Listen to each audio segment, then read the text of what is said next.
You are looking at Julian's pronunciation guide, where we look at how to pronounce better some of the most mispronounced words in the world, like this other curious word. But how do you say what you're looking for today?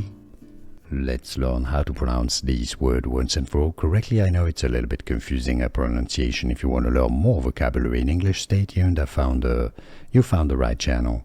Seesaw, that's your British English pronunciation. Seesaw, seesaw. Now the Americans say it more as the American English pronunciation, US. Seesaw, so a more open R sound. Seesaw, US pronunciation, or how to pronounce in English, British English, seesaw. And now you know.